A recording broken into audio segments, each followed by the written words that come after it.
जय हिंद दोस्तों, ज्ञान आश्रम में आप लोग का स्वागत है।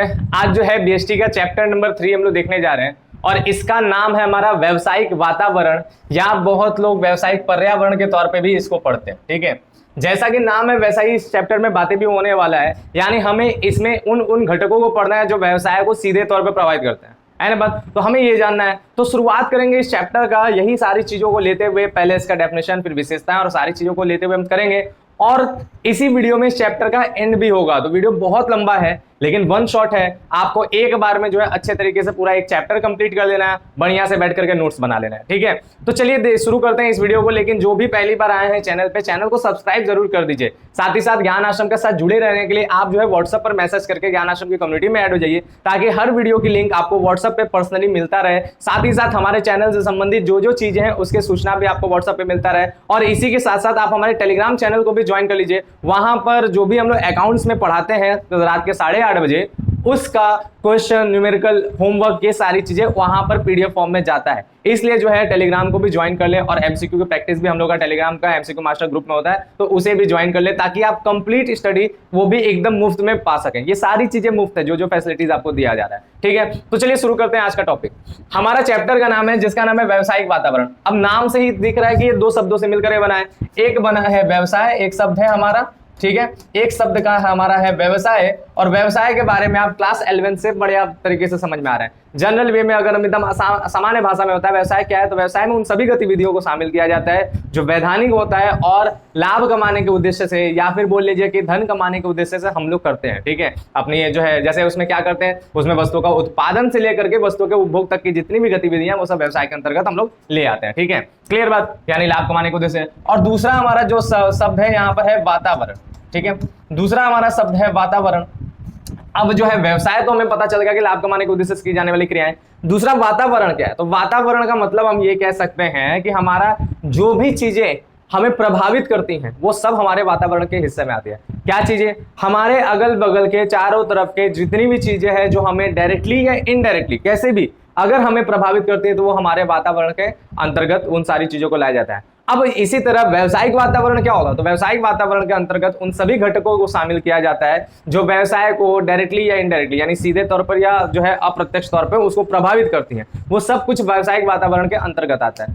बात क्लियर है। अब इसी चीज को देखिए, यहाँ पे डेफिनेशन के तौर पे बताया गया, क्या लिखा गया है कि व्यावसायिक वातावरण से हमारा तात्पर्य उन बाह्य शक्तियों से है। बाह्य शक्तियों का सेंस ये है कि देखिए, अब वातावरण की बात करेंगे तो हम अपने आप को तो गिनेंगे नहीं वातावरण में, हम दूसरे के लिए वातावरण का हिस्सा हो सकते हैं, लेकिन अपने लिए तो नहीं हो सकता ना, क्योंकि वातावरण का मतलब हमने हमारे अगल बगल का, हमारा नहीं, हमारे अगल बगल का, यानी हमसे बाहर की। उसी तरह यहाँ पर बोला है कि उन बाह्य शक्तियों से, बाह्य शक्तियों का सेंस है व्यवसाय का नहीं, व्यवसाय के बाहर की जितनी भी शक्तियां हैं, जो भी घटक हैं, जो भी जो है तत्व है, ठीक है, उन शक्तियों से है जिनका प्रभाव व्यवसाय पर पड़ता है ना बात। यही तो बात हमने भी बताया कि जिन भी चीज का व्यवसाय पर प्रभाव पड़ेगा वो सब व्यवसाय के वातावरण के अंतर्गत आएंगे, सारी की सारी चीजें, बाहर जितनी भी चीजें हैं। ठीक है, इसी को अलग शब्दों में यहाँ पे बताया गया कि ये बाह्य शक्तियां क्या है, तो ये बाह्य शक्तियां विशिष्ट एवं सामान्य होती हैं।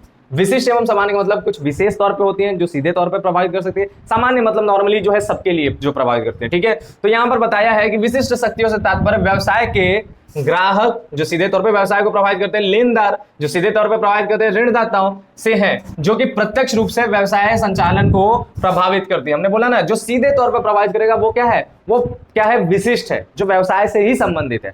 और जो है सामान्य, जो सब पे प्रभावित करती है, जो एक ऐसी शक्ति जो सबके लिए है, तो वो चीज व्यवसाय को भी प्रभावित करती है। जैसे देखिए, सामान्य शक्तियां जैसे सरकार की नीतियां, भाई सरकार की नीति किसी एक व्यवसाय के लिए नहीं आता, सबके लिए आता है ना, प्रभावित सब होते हैं। ठीक है, मजदूर संघ, प्रतियोगी फर्मों की गतिविधियां एवं तकनीकी परिवर्तन भी व्यवसाय को प्रभावित करती है। ये सारी शक्तियां जो है वो अपना काम कर रही हैं, अपने लेवल से काम कर रही है, लेकिन उनका प्रभाव व्यवसाय पे भी पड़ रहा है और वो सभी पे प्रभाव पड़ रहा है, इसलिए ये सामान्य शक्तियों के अंतर्गत आता है। ये टारगेट नहीं होता है, प्रत्यक्ष रूप से नहीं होता, अप्रत्यक्ष रूप से व्यवसाय को प्रभावित करती है।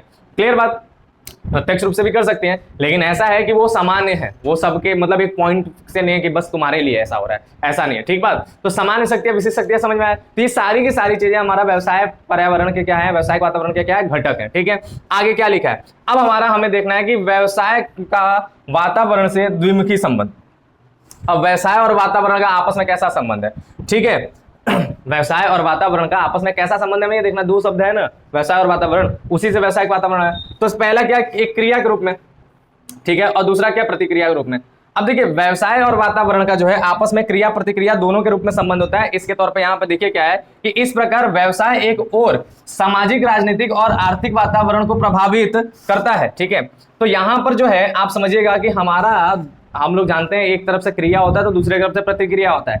ये विज्ञान का सिद्धांत है कि आप क्रिया करेंगे तो प्रतिक्रिया होगा, है ना बात। तो हम जो भी काम कर रहे हैं उसका प्रभाव कुछ ना कुछ आएगा जरूर। जैसे हम यहाँ पे आपको पढ़ा रहे हैं, ये मेरी क्रिया है, उसका प्रतिक्रिया आपसे क्या मिलेगा, आप वहां पे पढ़ रहे हैं, आप अच्छा पढ़ के रिजल्ट बनाएंगे, आप अच्छा पढ़ के एग्जाम देंगे, तो उसकी प्रतिक्रिया। उसी तरह व्यवसाय जो चल रहा है ना, व्यवसाय जो चल रहा है वो ऐसा नहीं कि केवल अपने आप को चला के अपने आप को जो संतुष्ट कर रहा है ना, उसका भी प्रभाव दूसरे वातावरण पे पड़ता है, दूसरे व्यवसायियों पे पड़ता है, पूरा का पूरा देश पे पड़ता है, पूरी आर्थिक गतिविधियों पे पड़ता है ना बात। तो उसकी क्रिया का प्रभाव वहां पे पड़ता है। अब प्रतिक्रिया, अब वहां पे जो भी चीजें होती हैं उसका भी प्रभाव क्या होता है, उसका प्रभाव भी व्यवसाय पे पड़ता है। यानी ओवरऑल मिला करके जो भी वातावरण के घटक हैं वो सब एक दूसरे से क्या है, आपस में कनेक्टेड है। इधर के घटनाओं का प्रभाव उधर पड़ता है, उधर के घटनाओं का प्रभाव इधर पड़ता है। यही क्रिया प्रतिक्रिया के रूप में द्विमुखी संबंध है। ठीक है, और इसी चीज को इस प्रकार से समझाया गया है कि इस प्रकार व्यवसाय एक और सामाजिक, राजनीतिक, ठीक है, सामाजिक, राजनीतिक और आर्थिक वातावरण को प्रभावित करता है। व्यवसाय खुद इन तीनों को प्रभावित करता है। किसको किसको, समाज को प्रभावित करता है, राजनीति को प्रभावित करता है और आर्थिक वातावरण को प्रभावित करता है। और दूसरी ओर जो है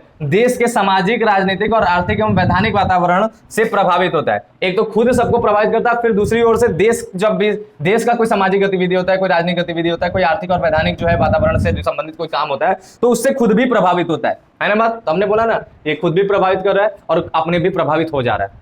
और हम लोग भी ऐसा है, हम लोगों के कार्य जो है वो दूसरों को प्रभावित करते हैं और हम लोग भी दूसरों के कार्य से खुद को प्रभावित होते हैं। तो यही वातावरण की खूबसूरती है, यही वातावरण का जो है एक अच्छा संबंध है जिसे द्विमुखी संबंध कहा जाता है ना बात। ये मत सोचेगा आपके द्वारा कोई भी घटना की जा रहा है, कोई भी चीज किया जा रहा है वो केवल आपको प्रभावित कर रहा है, ऐसा नहीं है, पूरे वातावरण को ही प्रभावित कर रहा है। हम यहाँ पर अपने घर में बैठ के जो है हम लोग जो है आराम से फ्रिज का इस्तेमाल करते हैं, जो है एसी का इस्तेमाल करते हैं। ऐसा नहीं कि वो केवल हमारे लिए हमें ठंडा कर रहा है ना, हमें ठंडा कर रहा है लेकिन बाहर के वातावरण को गर्म कर रहा है, ग्लोबल वार्मिंग का कारण बनता है ना बात। तो ये चीजें हैं, तो हम लोगों का क्रिया प्रतिक्रिया ये दोनों संबंध है। और वहां से जब ग्लोबल वार्मिंग होता है हम लोग को भी प्रभावित होता है, गर्मी से हम लोग भी मरते हैं, बर्फ पिघल रहा है जो है ग्लेशियर का, तो उससे जो है हर जगह बाढ़ वगैरह बढ़ते जा रहा है। ये सारी चीजें हैं, तो प्रभाव तो होना ही होना है। ठीक है, यही वातावरण का द्विमुखी संबंध कहलाता है। आगे देखिए नेक्स्ट हमारा है, हम लोग व्यावसायिक वातावरण के तौर पे देखा जाए तो व्यावसायिक वातावरण के वर्ग बनाया गया। ठीक है, व्यावसायिक वातावरण के वर्ग कि वो कितने प्रकार के हैं। तो व्यावसायिक वातावरण जो है उनको वर्गों को दो भागों में बांट दिया गया। पहला बताया गया आर्थिक वातावरण, ठीक है, और दूसरा बताया गया गैर आर्थिक वातावरण। नाम से ही समझ में आ रहा है कि आर्थिक वातावरण का संबंध क्या हुआ। आर्थिक वातावरण का सीधा सीधा संबंध समझेगा जो कि हमारा जो है आर्थिक गतिविधियों को सीधे तौर पर प्रभावित करे। व्यवसाय के आर्थिक गतिविधियों को जो सीधे तौर पर प्रभावित करता है, ठीक है, वो हमारा आर्थिक वातावरण है। आर्थिक गतिविधियों का मतलब उनके बजट को, उनके लेन देन को, उनके पैसे से संबंधित जितने भी क्रियाएं होती है उनको जो प्रभावित करने वाली तथ्य हैं, जो प्रभावित करने वाले घटक हैं, वो सब आर्थिक वातावरण के हिस्से में आएंगे। ठीक है, और गैर आर्थिक वातावरण में वो सारे के सारे घटक आएंगे जो पैसे से संबंधित नहीं है, धन से संबंधित नहीं है, अर्थ से संबंधित नहीं है, बल्कि अन्य कारणों की वजह से जो है उन पर प्रभाव डालते हैं। वो सारे के सारे क्या है, गैर आर्थिक वातावरण। ठीक है, आर्थिक वातावरण जिसमें आर्थिक गतिविधियों से प्रभाव पड़ता है, गैर आर्थिक वातावरण जिसमें गैर आर्थिक यानी बिना पैसे से जो है प्रभाव पड़ता है। ठीक है, अंदर के पॉइंट्स पढ़ेंगे तो अभी क्लियर हो जाएगा। सबसे पहला यहाँ पर देखिए क्या है, सबसे पहला यहाँ पर लिखा है हमारा क्या है, राजकोषीय नीति। राजकोषीय नीति क्या होता है पहले ये समझेगा। सरकार जो टैक्स लेता है ना, टैक्स बढ़ाता है, टैक्स घटाता है, टैक्स से संबंधित जो नियम कानून होते हैं ना, उन्हीं को राजकोषीय नीति कहते हैं। ठीक है, अगर इसे सामान्य शब्दों में समझा जाए तो कर नीति भी बोल सकते हैं, है ना बात, कर नीति भी हम बोल सकते हैं। अब बताइए सरकार का कर नीति व्यवसाय को प्रभावित करेगा कि नहीं, करेगा ना।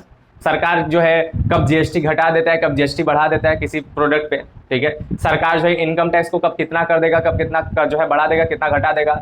उत्पाद कर में परिवर्तन करेगा, एक्सपोर्ट इंपोर्ट के जो है टैक्सेस में वृद्धि कर देगा या घटा देगा, है कि नहीं बात। ये सारी की सारी चीजें हमारा जो है ना किसमें आता है, राजकोषीय नीति के अंतर्गत आता है और इसका प्रभाव पड़ेगा। मान लीजिए सरकार किसी एक पर्टिकुलर प्रोडक्ट का जो है एक्सपोर्ट टैक्स बढ़ा दे, जैसे अभी प्याज का बढ़ा दिया। ठीक है, अभी रिसेंटली की बात कर रहे हैं, अब ये वीडियो आप लोग अगर अलग टाइम पे देखें तो बात अलग है, लेकिन जिस समय हम वीडियो अपलोड करें उस समय क्या है कि अभी सरकार ने प्याज का जो है एक्सपोर्ट ड्यूटी बढ़ा दिया, यानी निर्यात कर बढ़ा दिया। इससे क्या होगा, क्योंकि आपको पता है कि ये समय जो चल रहा है, जैसे कि अभी जो है हम लोग का चल रहा है क्या, हम लोग का जो है अगस्त चल रहा है, सितंबर आने वाला है, तो अगस्त सितंबर का जो समय है, इस समय प्याज की कीमतें जो है बढ़ती हैं। अब प्याज की कीमतें बढ़ती हैं, अगर हम एक्सपोर्ट करेंगे प्याज को तो हमारे देश में प्याज की कमी और हो जाएगी, क्योंकि बाहर चला जाएगा, है ना बात। तो बाहर चला जाएगा तो हमारे देश की प्याज की कीमतें और बढ़ जाएंगी। तो इसी चीज को कंट्रोल करने के लिए सरकार ने क्या बोला, एक्सपोर्ट ड्यूटी बढ़ा दिया। अब एक्सपोर्ट ड्यूटी बढ़ा दिया तो टैक्स ज्यादा देना पड़ेगा। अगर हमें बाहर बेचना है तो हमें फायदा कम होगा, तो इतना झंझट पालने से बढ़िया क्या होगा, वो एक्सपोर्ट कम हो जाएगा देश के अंदर। ठीक है, अब बाहर प्याज नहीं जाएगा तो अपने देश में रह जाएगा, तो इससे क्या होगा, हमारे देश की प्याज में जो कमी होती है वो कम हो जाएगा, वो बड़ा रहेगा, और प्याज की कीमतों पर एक तरह से लगाम लगा रहेगा। पूरी तरह से तो नहीं लगेगा, लेकिन हाँ लगाम लगा रहेगा। तो यही नीतियां। अब इसका प्रभाव देखिए, इसका प्रभाव ये पड़ा कि अब जो है व्यवसाय जो है, व्यवसायिक वातावरण पर प्रभाव क्या पड़ेगा, व्यवसाय जो है उसको बाहर नहीं भेज सकता प्याज, अपने ही देश में रहेगा। तो ये राजकोषीय नीति है। ठीक है, इससे प्रभाव पड़ रहा है। फिर उसके बाद जो है औद्योगिक नीति, इसी तरह उद्योगों पे भी अपनी जो है कुछ ना कुछ नीतियां डालता रहता है। जैसे अभी एमएसएमई सेक्टर, क्योंकि एमएसएमई भी एक उद्योग है। उद्योग का मतलब क्या होता है, जो भी वस्तु के निर्माण से संबंधित होते हैं, है ना बात। तो यहाँ पर ये याद रखिएगा, औद्योगिक नीति में हमारा जो है एमएसएमई सेक्टर है इस समय हमारे भारत में, इस पर लगातार काम हो रहा है।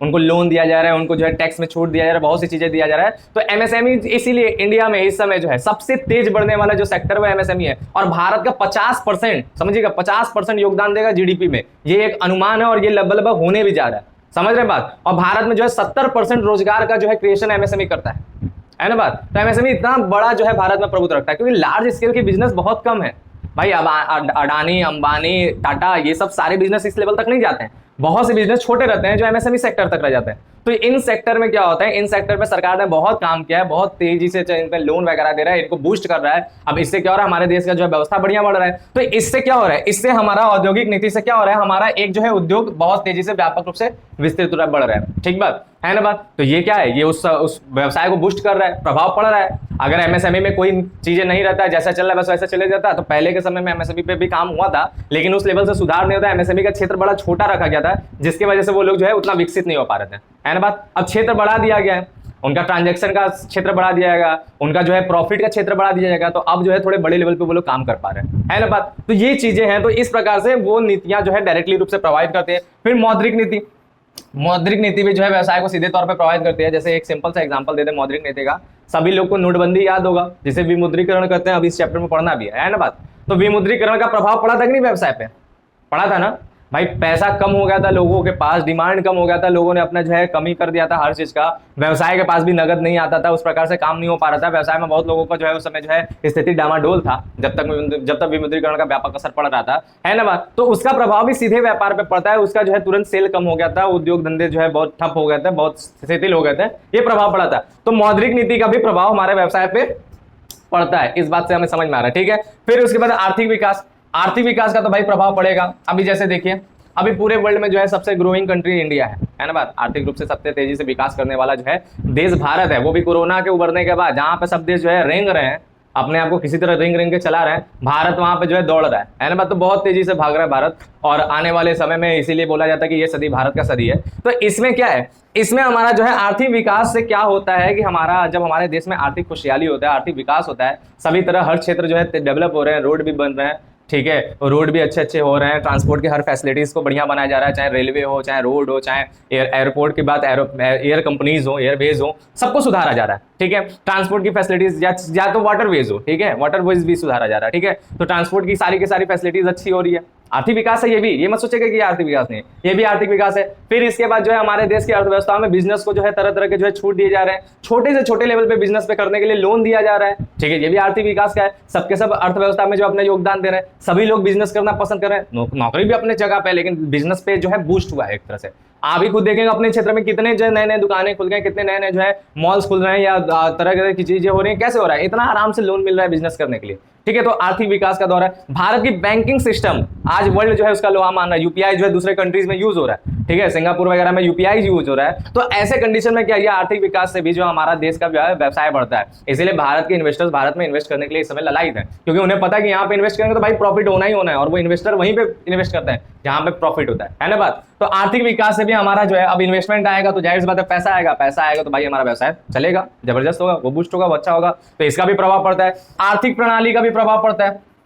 ठीक है, एक तरह से आर्थिक प्रणाली जो है अर्थव्यवस्था को चलाने का एक सिस्टम, ठीक है, एक अर्थव्यवस्था का जो है एक अर्थव्यवस्था बोल सकते हैं हम आर्थिक प्रणाली में। तो उसमें क्या है, उसमें बहुत सी चीजें इन्वॉल्व है, ये सब भी आर्थिक प्रणाली के हिस्से हैं। तो इस प्रकार से हमारा अगर देश का आर्थिक प्रणाली अच्छा तो व्यवसाय अच्छा होगा, बस इतना समझिएगा। सारी चीजें वही है, ठीक है, सारी चीजें वही है, यही सारी पॉइंट जो है आर्थिक प्रणाली के अंतर्गत आता है। तो इसलिए इसको जो है समझाने का अलग से कोई मतलब नहीं है। फिर लाभ कमाने की दर है ना बात। अगर हमारे देश में लाभ के कमाने की दर अच्छा है, जो हो रहा है, हमारे बिजनेस जो है प्रॉफिट अर्न कर रहे हैं, ठीक है, वर्ल्ड में जो है पार्टिसिपेट कर रहे हैं, है ना बात। पहले जो है ग्लोबलाइजेशन नहीं था, 1991 से पहले जो है हम लोग के मनमोहन सिंह ने ग्लोबलाइजेशन पे बड़ा जोर दिया था, है ना बात। तो पहले बहुत ज्यादा जो है दबाव था सरकार का बिजनेस पे, तो नई चीजें हो पाता। अब जो है एक तो मनमोहन सिंह ने पहले ग्लोबलाइजेशन पे जोर दिया, उसके बाद जो है नरेंद्र मोदी आए, उन्होंने भी जो है वोकल फॉर लोकल का नारा दिया, है ना बात। एक तरह से ग्लोबलाइजेशन का कि भाई अपनी चीजों को जो है छोटे छोटे व्यापार को भी विश्व में जो है हमें इंट्रोड्यूस कराना है, छोटे छोटे प्रोडक्ट को भी। इसलिए देखिए एकदम हल्का हल्का, जिसे लोग नहीं जानते थे, एक लोकल चीजें जो है आज विश्व में जो है बड़ा व्यापक रूप से जो है प्रचारित किया जा रहा है,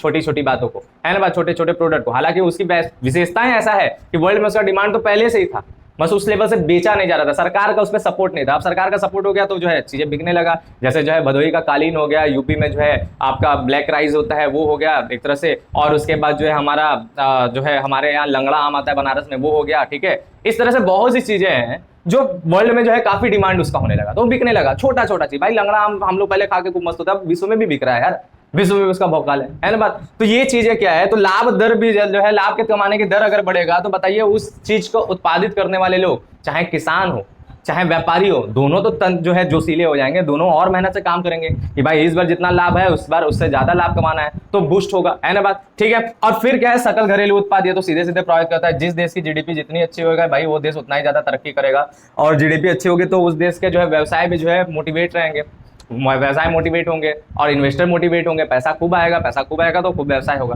ठीक है। तो इसका भी जो है सीधे सीधे जो है असर पड़ता है, ठीक है। अब बात आता है गैर आर्थिक वातावरण, यानी ऐसी क्या क्या चीजें हैं जो व्यवसाय को जो है मौद्रिक क्षेत्रों से नहीं, मौद्रिक गतिविधियों से नहीं, बल्कि गैर मौद्रिक गतिविधियों से प्रभावित होगा।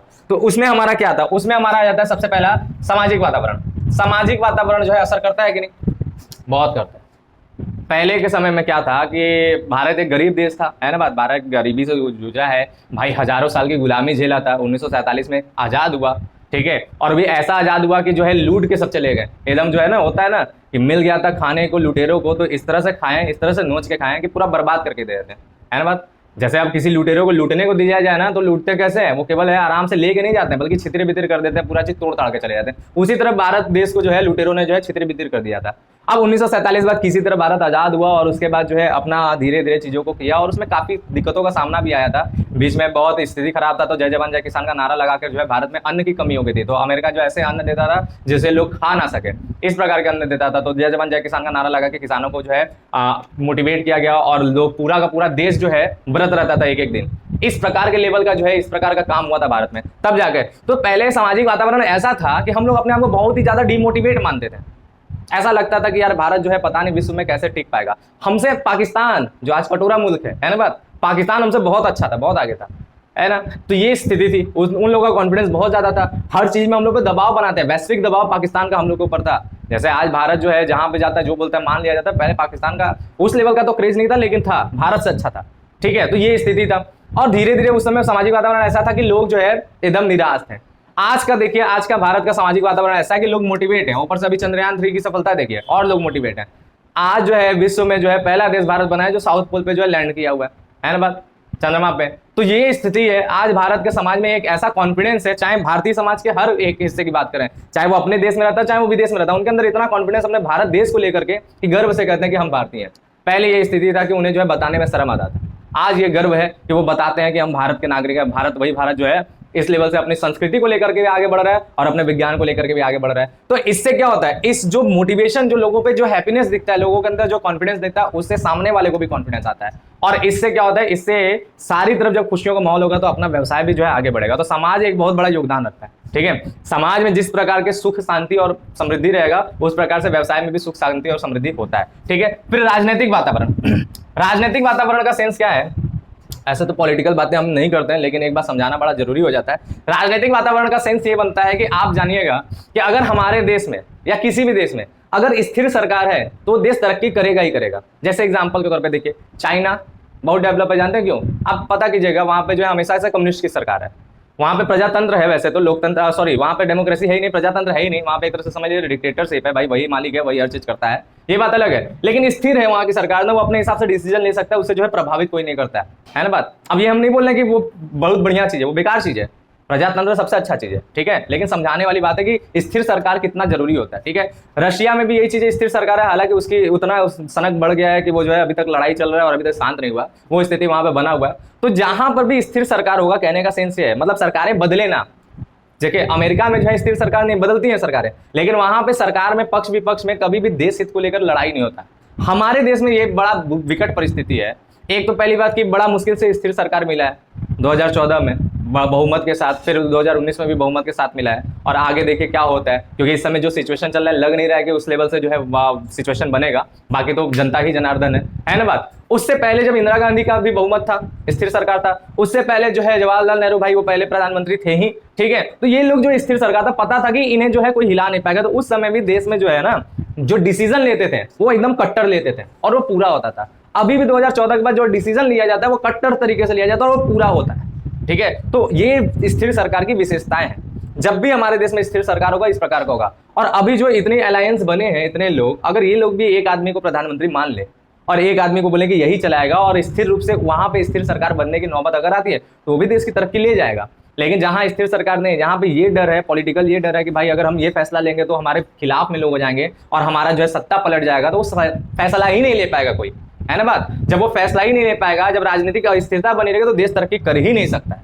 ये फिक्स है बात। तो इसीलिए हमेशा स्थिर सरकार का जो है सहयोग करना चाहिए। जो सरकार स्थिरता प्रदान कर सकता है, मैक्सिमम जो है वोट बैंक ले सकता है, लोगों उसके अंदर ये खौफ ना हो कि अगर हम ऐसा डिसीजन लेंगे तो अगला वाला हमारे विरोध में चल जाए तो हमारी सरकार गिर जाएगी। जैसे अक्सर सरकारें गिरती है राज्यों की, देखते हैं ना, इस राज्य की सरकार पहले इसका था, एक पार्टी छोड़ के गया, दूसरे में सरकार बदल गई, फिर एक पार्टी छोड़ के, जैसे जनरली होता है, आप लोग देखते भी होंगे न्यूज में। तो ये एक बहुत प्रॉब्लम है। अगर राजनीतिक वातावरण हमारे देश की अच्छा रहेगा, हमारे प्रदेश की अच्छा रहेगा, स्थिर सरकार रहेगा, तो हमारे जो है देश प्रदेश का विकास भी होगा, है ना बात, है ना। तो जितना ज्यादा हम स्थिरता पे काम करेंगे, जितना स्थिर सरकार देंगे जो डिसीजन को जो है कट्टर तरीके से लगा सके, जिसे डर ना हो वोट बैंक का, वो देश की तरक्की ले जाएगा, ठीक है। और स्थिर सरकार से लोगों का कॉन्फिडेंस भी आता है। आज भारत का जो है विश्व वाले कितना कॉन्फिडेंस क्यों ले रहे हैं, भारत को इतना डिमांड क्यों है, इसका कारण ये है कि भारत में स्थिर सरकार है, ठीक है। उन्हें पता है कि ये जो है डिसीजन ले सकते हैं अपने दम पे, इन्हें जो है किसी के उसके हिसाब से नहीं चलना पड़ेगा, पक्ष विपक्ष के जो है डिसीजन बदलने वाला कोई बात ही नहीं यहाँ पे, है ना बात, ये चीज है। फिर उसके बाद कानूनी वातावरण।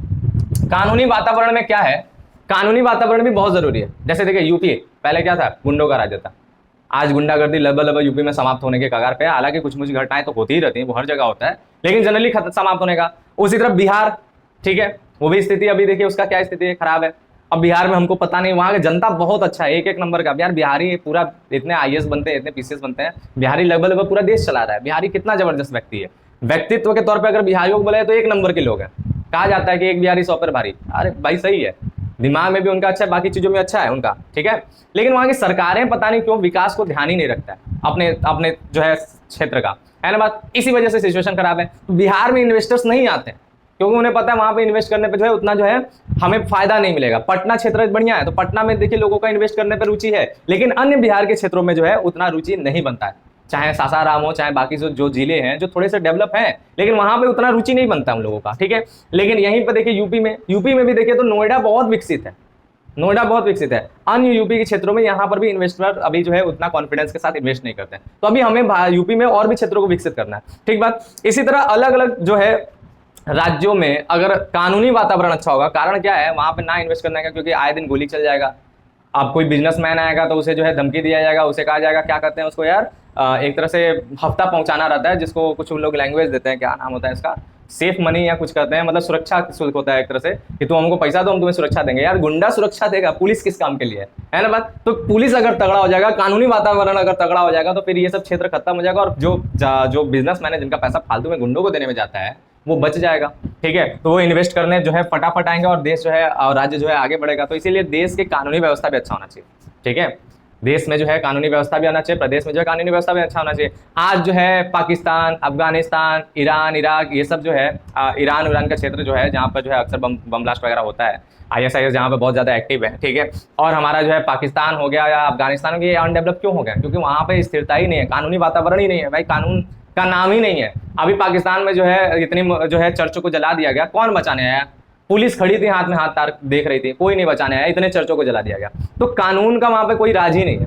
वहां पे कौन सरकार चला है, प्रधानमंत्री सरकार चला रहा है या सेना सरकार चला है, इसका कुछ पता ही नहीं, तो इसीलिए पाकिस्तान में इन्वेस्टर्स जो है एकदम अपना खपा है, अपनी अपनी जो है कंपनियां समेट रहे हैं, वहां से निकल रहे हैं, ठीक है। तो कानूनी वातावरण भी देश के लिए बहुत जरूरी है ताकि हमारा व्यवसाय जो है डेवलप हो। और उसके बाद जो है तकनीकी वातावरण, तकनीक का तो भाई योगदान है, आज का देश ही तकनीक के ऊपर काम कर रहा है, पूरा विश्व तकनीक के ऊपर है, जिसकी टेक्नोलॉजी जितना बढ़िया उतना अच्छा है। अभी देखिए हम लोग का चंद्रयान जो है तकनीकी वातावरण की वजह से, आप देखिए हमारे भारत की तकनीकी वातावरण, चंद्रयान जो है इतना जबरदस्त सफल हुआ है, तुरंत ही इसरो का जो है शेयर बूस्ट कर गया, है ना बात। इसरो जो है, इसरो का जो है डिमांड वर्ल्ड में बढ़ गया।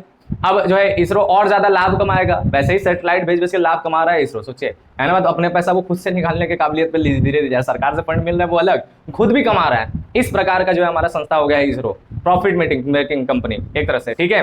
तो या कंपनी मत बोलिए, संस्था बोल लीजिए, इस प्रकार से हो गया। तो ठीक है, बात क्लियर है। तो तकनीकी वातावरण भी बड़ा काम करता है, हमारी तकनीकी जितनी अच्छा रहेगा उतना ज्यादा हम अपने हर चीज को डेवलप कर पाएंगे। तकनीकी अच्छा था इसीलिए हम कम कीमत पे जो है चीजों को कर पा रहे हैं, समझ रहे बात। कम चीजों, इतनी कम कीमत पे कि हॉलीवुड की मूवी से भी कम कीमत में हम लोग जो है स्पेस मिशन पूरा कर दे रहे हैं, अंजाम तक पहुंचा दे रहे हैं, है ना। चाहे मंगलयान हो, चाहे चंद्रयान हो, या किसी की भी बात हो, हम लोग का बजट जो है, हम लोग का खर्चा जो है सबसे कम है। चाहे हम लोग सैटेलाइट लॉन्च करने की बात भी किया जाए तो उसमें भी हम लोग सबसे सस्ता सैटेलाइट लॉन्च करते हैं, इसीलिए विश्व के अधिकतर स्पेस कंपनियां भारत से संपर्क करके अपनी सैटेलाइट लॉन्च करवाती हैं। तो ये सोचिए, तो ये तकनीकी वातावरण का भी अच्छा है, इससे भी हमारा देश जो है तरक्की करता है, व्यवसाय जो है तरक्की करता है, उसका असर सब पे पड़ेगा। यार देश तरक्की करेगा तो व्यवसाय तरक्की करेगा, सब पे असर पड़ेगा। फिर सांस्कृतिक वातावरण, सांस्कृतिक रूप से भी हमारा जो है व्यवसाय को प्रभावित करता है। आप जानिएगा कि जिस तरह का संस्कृति रहेगा उस तरह की चीजों का डिमांड बढ़ेगा, है ना बात, उस तरह के जो है चीजों का व्यापार बढ़ेगा। जैसे एग्जांपल के तौर पे अभी आप खुद देख सकते हैं कि पहले के मुकाबले इस समय जो है एक जो है खास वर्ग, खास तौर पे जो है जो सनातन धर्म है उसको विकसित किया जा रहा है, ठीक है। सनातन धर्म के जो है डिमांड बढ़ गया। पहले के मुकाबले मंदिरों में, हम खुद बनारस में रहते हैं तो हमें पता है कि बनारस में गोवा से ज्यादा लोग यहाँ पे आ जा रहे हैं, है ना बात। किस लिए? विश्वनाथ जी का दर्शन करने के लिए। जब से कॉरिडोर बना डिमांड बढ़ गया, तो सांस्कृतिक वातावरण भी बड़ा प्रभाव पड़ता है। अब उससे क्या फर्क पड़ा, उससे बहुत से व्यवसाय बन रहे हैं भाई। जब भी कोई टूरिस्ट आएगा हमारे यहाँ तो उसको रहने के लिए होटल चाहिए, होटल का व्यवसाय बढ़ जाएगा। यात्रा के लिए जो है ट्रांसपोर्ट सुविधा चाहिए तो रिक्शा वाले, ऑटो वाले, इन सब का जो है पैसा बढ़ जाएगा। फिर उसके बाद जो है खाने पीने के लिए जो है फूड स्टॉल, होटल, रेस्टोरेंट ये सब चाहिए, उनका भी जो है व्यापार बढ़ जाएगा। तो इस प्रकार से टूरिस्ट से कई बात जो है बिजनेस बूस्ट करते हैं। तो इस प्रकार से हमारा ये जो है सांस्कृतिक वातावरण भी व्यवसाय पे जो है प्रभावित करता है। तो ये सारे के सारे जो है हमारी गतिविधियां हो गई, ये वर्ग हो गए, जिसके हिसाब से हमारे जो है इस पर प्रभाव पड़ता है। अब इन्हीं चीज को अलग अलग आयामों के तौर पे हम लोग पढ़ते हैं, ध्यान दीजिए। तो आयामों से पढ़ने से पहले हम लोग लक्षण वगैरह आप देख लेते हैं कि हमारा व्यावसायिक वातावरण के लक्षण क्या, आराम से समझ में आ जाएगा, ठीक है। व्यावसायिक वातावरण की प्रकृति, विशेषताएं या लक्षण, ठीक है, ये हमारा टॉपिक है। अब सारी बातें आपको अच्छे तरीके से समझ में आएगा क्योंकि आपने वातावरण का एक बहुत बड़ा रूपरेखा समझा। अभी जब हमने वर्गों को समझाया, एक एक अंदर के टॉपिक्स को समझाया, तो बहुत बड़ा चीजों को देखा। अब इसमें आपको लक्षण देखिए, सबसे पहला आपको यहाँ पे लक्षण देख रहा है बाहरी घटकों का समूह। है कि नहीं बाहरी घटक भाई? वातावरण में क्या आसपास की चीजें होता है, अपना चीज थोड़ी ना होता है। वातावरण में हम अपने वातावरण में अपने आप को गिनेंगे नहीं ना। हमको जो प्रभावित कर रहा है वो कौन है? हमसे बाहर की चीजें हैं, ठीक है। तो वैसायिक वातावरण जो है बाहरी घटकों का समूह है, ठीक है, पहला बात। दूसरा हमारा क्या है? समयानुसार प्रभाव। हाँ, ये बहुत इंपॉर्टेंट है, याद रखिएगा। हमारा जो वातावरण का हम पे जो प्रभाव पड़ता है, व्यवसाय का वातावरण का जो व्यवसाय पर प्रभाव पड़ता है वो समयानुसार पड़ता है, ठीक है। किसी किसी चीज का प्रभाव जो है केवल अल्पकालीन रहता है, अल्पकालीन रहता है, थोड़े समय का रहा उसके बाद हट गया। जैसे देखिए नोटबंदी, ठीक है। अच्छा, हालांकि नोटबंदी का प्रभाव अगर देखा जाए तो अभी भी है, लेकिन नोटबंदी की वजह से जो अस्थिरता आया था, व्यवसाय जो है ठप हो गया था, उसका प्रभाव क्या था? अल्पकालीन था। नोटबंदी जैसे ही खुला, लोगों के पास पैसे आ गए, वापस जो है अच्छे खासे रुपए से जो है लेन देन करने या कम नगदी से भी लेन देन करने, तो व्यवसाय नॉर्मल चलने लगा ना, अपने पटरी पे आ गया, है कि नहीं बात? तो अल्पकालीन प्रभाव था, क्लियर है। और दीर्घकालीन प्रभाव, दीर्घकालीन प्रभाव भी कुछ होता है। किसी किसी चीज का जो है दीर्घकालीन प्रभाव पड़ता है। जैसे जो है हमारे जो वो है मनमोहन सिंह ने जब एलपीजी वाला कॉन्सेप्ट लाया था, नई आर्थिक नीति लाया था, आज भी उसका प्रभाव है कि जो है अगर एलपीजी ना आता है, लिबरलाइजेशन, ग्लोबलाइजेशन और जो है हमारा प्राइवेटाइजेशन, ये चीजें ना आ रहा था, तो ऐसे कंडीशन में हमारा देश आज जो है वही लगभग कंगाल हो गया था। हम लोग जो है, हम लोग भी बिक जाते हैं। पाकिस्तान से भी बुरा हालत हम लोग का रहता है अगर उन्होंने ना सुधारा रहता तो, है ना बात, क्लियर है। तो इस प्रकार से क्या है, इस प्रकार से जो है हमारा प्रभाव पड़ा, ठीक है। तो ये दीर्घकालीन प्रभाव है। तो हमारा जो है ना व्यावसायिक वातावरण का जो प्रभाव पड़ता है वो कैसे पड़ता है? वो अल्पकालीन भी पड़ता है, दीर्घकालीन भी पड़ता है, यानी थोड़े समय के लिए भी रहता है, लंबे समय के लिए रहता है, समयानुसार प्रभाव पड़ता है, ठीक बात। और एक तरह से ये भी बोल सकते हैं कि किसी चीज का प्रभाव तुरंत पड़ जाता है, घटनाएं घटित हुआ तुरंत प्रभाव पड़ा, और किसी चीज का प्रभाव पड़ने में टाइम लगता है, ठीक है। अब जैसे क्या है कि अभी चंद्रयान 3 लॉन्च होते ही जानते क्या हुआ? ग्लोबल रिपोर्ट है कि भारत जो है तीसरी इकोनॉमी जो है कुछ ही सालों में बन जाएगा, कुछ ही समय में बन जाएगा। ग्लोबल रिकॉर्ड भारत की एजेंसी ने कुछ नहीं बताया, ग्लोबली रिसर्च होकर बताया गया कि भारत जो है अभी 5वें नंबर पे इकोनॉमी में है, उसे बोला कि तीसरे नंबर की इकोनॉमी में जो है कुछ ही वर्षों में बन जाएगा। मतलब बहुत ज्यादा समय नहीं लगेगा। पहले 5 वर्ष का समय माना जा रहा था, अब लग रहा है कि कुछ ही सालों में, यानी 2-3 सालों में, 1-2 सालों में ही ये बनने का चांस है। तो ये प्रभाव पड़ रहा है, ठीक है। अब ये प्रभाव कैसे पड़ रहा है, तो ये अभी हुआ लॉन्च, तो 2-3 साल बाद इतना हम लोग प्रभावित हो जाएगा, इतना तेजी से आगे बढ़ जाएंगे, ठीक है। तो ये समय एक बता दिया गया कि इतने समय तक हम लोग का बढ़ जाएगा। तो कुल मिलाकर यहाँ पर यही है कि हमारा समयानुसार प्रभाव पड़ता है। कुछ चीजों का तुरंत प्रभाव पड़ता है, कुछ चीजों का थोड़ा धीरे धीरे होते हुए देर तक प्रभाव पड़ता है, और कुछ चीजों का कम समय तक प्रभाव रहता है, कुछ चीजों का दीर्घकालीन प्रभाव रहता है, ठीक है। नेक्स्ट हमारा क्या है, नेक्स्ट है परस्पर निर्भर। ये बात तो हमने बता ही दिया कि भाई हमारा वातावरण के साथ हम लोग का क्या संबंध है, क्रिया और प्रतिक्रिया का संबंध है, ठीक है। हम लोग का वातावरण के साथ कैसा संबंध है, क्रिया और प्रतिक्रिया का। हम कुछ करते हैं तो उससे वातावरण को प्रभाव पड़ता है, वातावरण में कुछ होता है तो हमें प्रभावित पड़ता है। तो ये परस्पर निर्भरता हम लोग का है, ठीक है। फिर उसके बाद अनिश्चितता, हाँ ये बहुत इंपॉर्टेंट बात है कि अनिश्चितता है। आप बता नहीं सकते वातावरण में कब क्या घटित हो जाए, कुछ बता नहीं सकते। आप वातावरण को जो है गेस नहीं कर सकते कि ये चीज होने वाला है, वरना कोई भी गेस किया रहता है तो उन्हें पता रहता है कि भाई कोरोना आने वाला है, और वो पहले से ही उस चीज की तैयारी कर लेता है ना। बात, कोरोना आया, पूरे विश्व को इस प्रकार से अपने चपेट में लिया कि पूरे विश्व की जो है व्यवसाय स्थिति जो है डामाडोल हो गया, सभी देश की अर्थव्यवस्था माइनस में चली गई थी, ये स्थिति बन गया था, है ना बात। तो हमारा क्या है कि हमारे अनिश्चितता है वातावरण में, आप उसे जो है आप अनुमान नहीं लगा सकते हैं, आप उसकी कल्पना नहीं कर सकते, ठीक है। और अगर कल्पना करते भी तो वो सत्य 100% होगा, इसकी गारंटी नहीं है, ठीक है। ये पूरी तरह से अनिश्चित है, ठीक। फिर गतिशील, गतिशील भी है। आप पता है कि वातावरण क्या है, निरंतर चलने वाली चीजें गतिशील है, रुकता नहीं है वातावरण, आप रोक ही नहीं सकते क्योंकि आपके बस में नहीं है। वातावरण सभी लोगों से मिला करके बना, केवल आपसे नहीं बना है, ठीक है। तो इसलिए ये गतिशील भी है, लगातार चल रहा है और चलता रहेगा। प्रभाव कभी कुछ करेगा, कभी कुछ करेगा, हमेशा कोई ना कोई घटनाएं घटित होती रहती हैं, ठीक है। इसी वजह से आप जब शेयर मार्केट अगर वगैरह देखते होंगे तो आप देखते होंगे उसमें हमेशा जो है अप डाउन होता है, एक सेकंड में जो चीजें जो है प्राइस घटता पड़ता है। क्यों? गतिशील वातावरण का नतीजा है कि वहां पर प्रभाव पड़ रहा है ना बात, सीधी सी बात है, ठीक। फिर इसके बाद क्या है, जटिलता। बहुत जटिल है, आम बात नहीं है इसे समझना, ठीक है। आप एकदम इसे जो है इतना आसान नहीं है कि कोई भी समझ जाएगा, कोई भी पहचान लेगा, कुछ ना, कोई तरीका नहीं है इसको जो है 100% जो है इसको समझने का, 100% कोई समझ नहीं पाएगा। तो ये बड़ा जटिल है, कुछ चीजें समझा जा सकता है। और जटिल क्यों है, क्योंकि इसमें थोड़े मोड़े तत्व नहीं, इसमें बहुत तत्व है, बहुत घटक शामिल है। हर घटक का किस प्रकार से प्रभाव पड़ेगा ये भी आप निश्चित नहीं है, एकदम अनिश्चित है। तो इसे समझना बहुत ही ज्यादा कठिन है। और फिर क्या है, सापेक्षता अथवा प्रभावित करने के विभिन्न ढंग। तो ये हमने समझाया भी ना, ये हमने यहीं पे समझाया आपको, समयानुसार प्रभाव में भी सापेक्षता, कोई चीज एकदम सीधे प्रभावित करता है सापेक्ष रूप से, घटना घटित हुआ तुरंत आपको प्रभाव हो गया, ठीक है। जैसे एग्जांपल के तौर पे एक्सपोर्ट पे जो है ड्यूटी बढ़ गया तो तुरंत एक्सपोर्ट कम हो गया, सीधे प्रभाव है, ठीक है। और दूसरा क्या, प्रभावित करने का अलग विभिन्न ढंग। अब देखिए इसका ये भी प्रभाव पड़ सकता है ड्यूटी बढ़ने से कि अगर एक्सपोर्ट पे ड्यूटी बढ़ गया तो अब उत्पादन भी उस प्रकार से प्याज का नहीं करेंगे लोग, है ना बात। कहेंगे भाई जब उसको हम जो है बेच ही नहीं सकते, बाहर जा ही नहीं सकता, उसका डिमांड घट गया तो उत्पादन कम हो जाएगा, उत्पादन कम हो जाए तो इस तरह से किसान को नुकसान पहुंच जाए। तो दूरगामी जो इसका प्रभाव है, ठीक है। तो प्रभावित करने के कई तरीके हैं, दूरगामी प्रभाव भी पड़ता है, तुरंत प्रभाव भी पड़ता है, ठीक बात, क्लियर है। तो ये इसके जो है अपना विशेषताएं हैं 7, ठीक है, व्यावसायिक वातावरण के। आगे बढ़ते हैं हम लोग, देखते हैं व्यावसायिक वातावरण के आयाम। और यार अभी महत्व भी है, इसके बाद आयाम है, हर बार हम बोल रहे हैं आयाम, लेकिन अभी इसके बाद आयाम है, ठीक है। अभी हम लोग महत्व देख लेते हैं कि व्यावसायिक वातावरण के अपने क्या महत्व है, ठीक है, अच्छे तरीके से इसको भी समझ लेते हैं।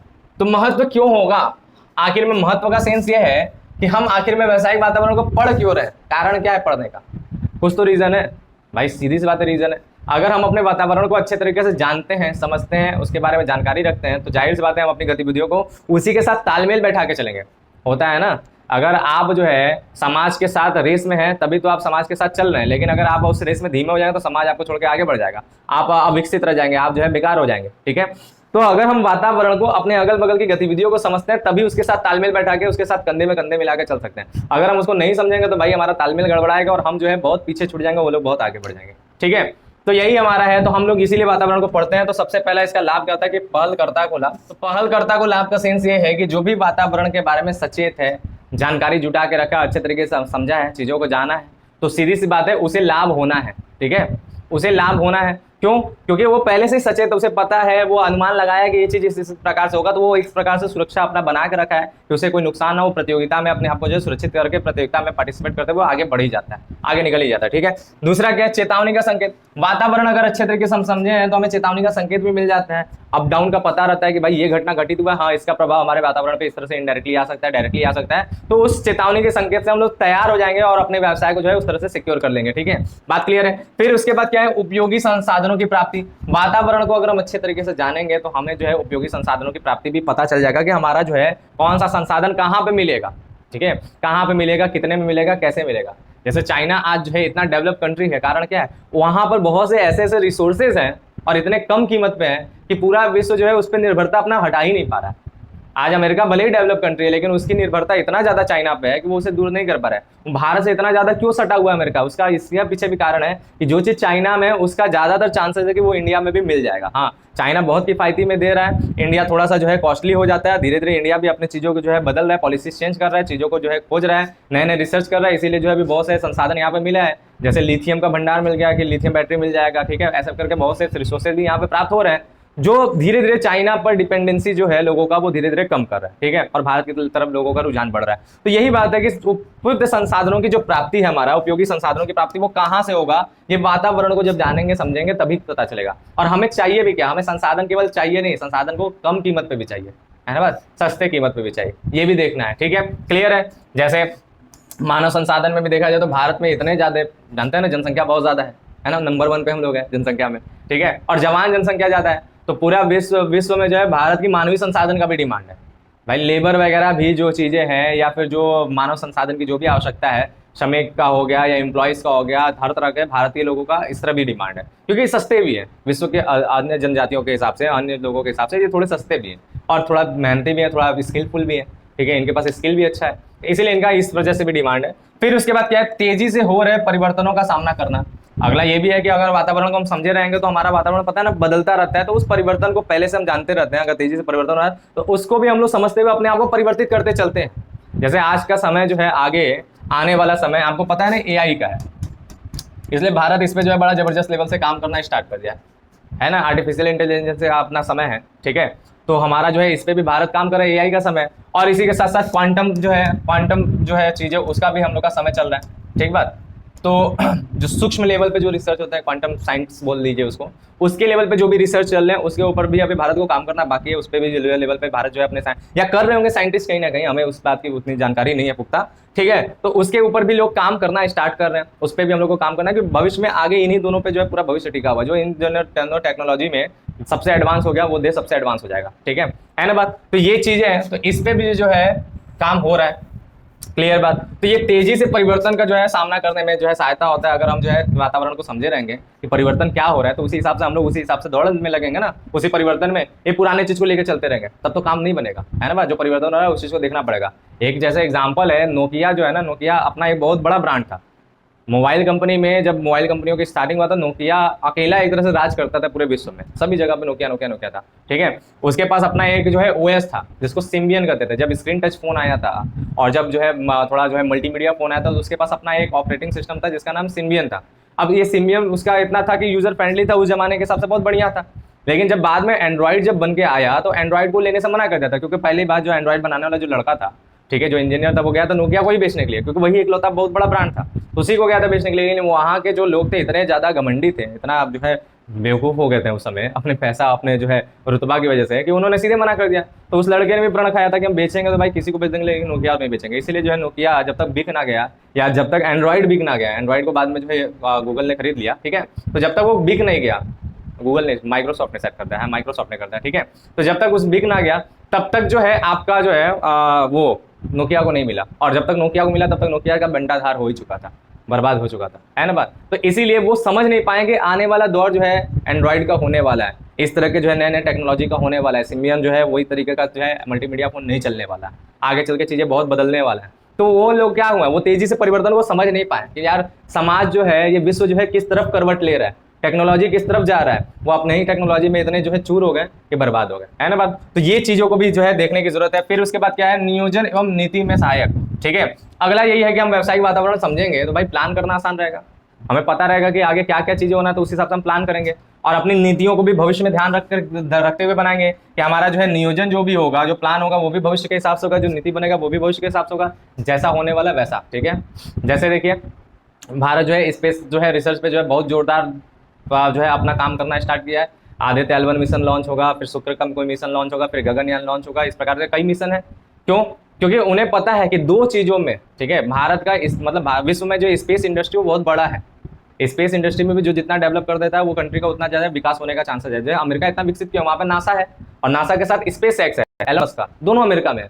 दो दो बड़ी बड़ी कंपनियां स्पेस की, है ना बात, अमेरिका में। तो भाई अमेरिका डेवलप कर रहा है, भारत के पास इसरो है ना बात, इकलौता।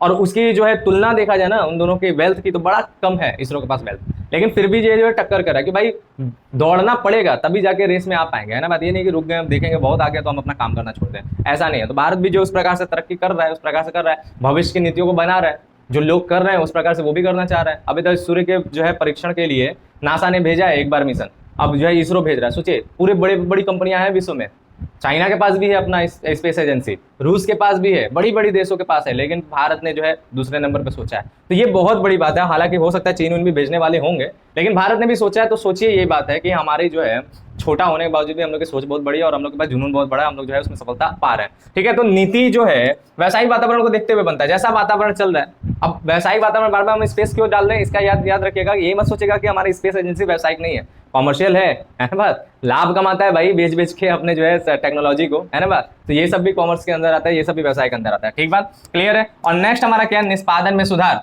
निष्पादन में सुधार भी हमारा जो है हो जाता है जब हमें पता है कि भविष्य में क्या घटनाएं घटित होने वाली है, तो उस हिसाब से हम अपने ऑपरेशंस चेंज करें। निष्पादन का मतलब ऑपरेशंस, कार्यवाही, अपना जो कार्य करने का ढंग है उस प्रकार से बदल देंगे, जैसा भविष्य में होने वाला उस प्रकार से कार्य करने लगे।